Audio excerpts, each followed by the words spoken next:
gospel is chosen today because of this memorial that we're celebrating for St.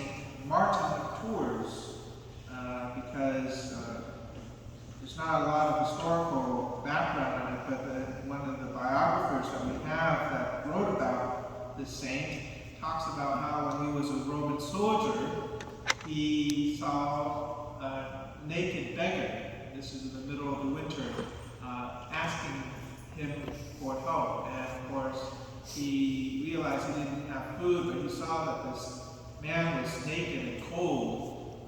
So he took off his cloak and with his sword cut it in half and gave it to this naked beggar so he wouldn't be freezing to death in the cold. And of course, the story that is told is that that night when he went to bed, he had a dream in which he saw this naked beggar again. But it was Jesus himself who said that Martin gave him some clothes, of this cloak to wear.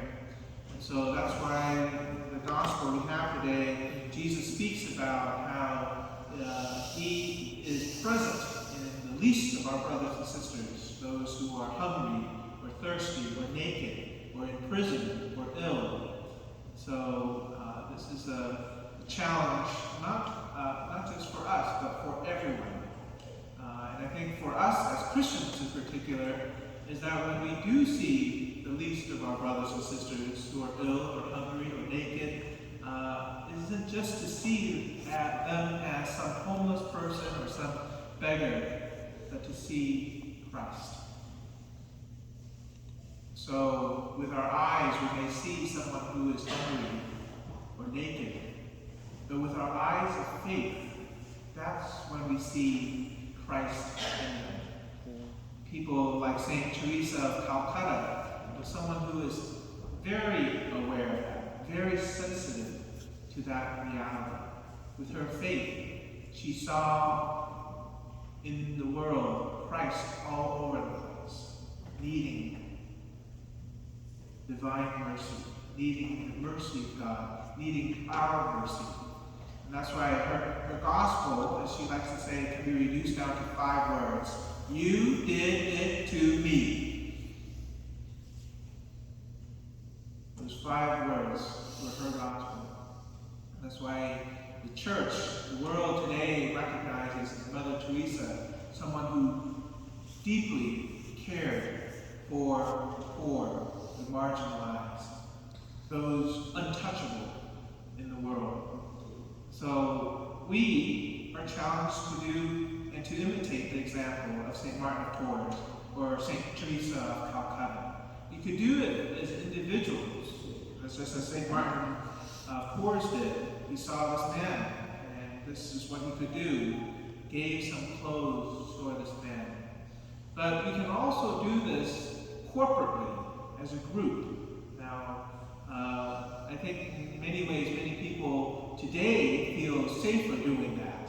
I think of people who tell me, Father, I want to help this man, but he's high on drugs, and I'm afraid he might pick me up when I'm helping him. So there are safer ways we can help our brothers and sisters, the homeless, those who are high on drugs.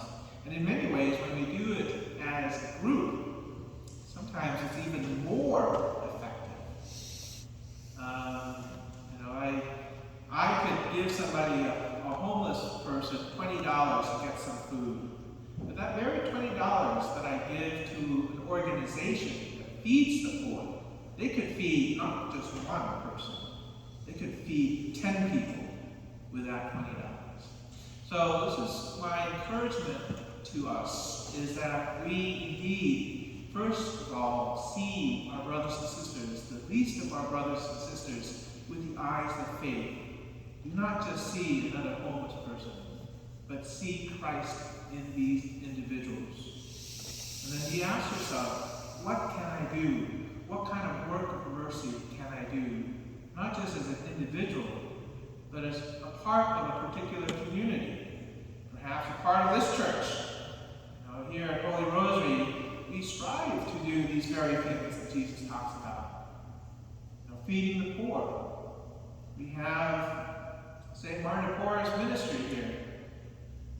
And parishioners who donate their food, and we give them out to the poor, to those who are in need.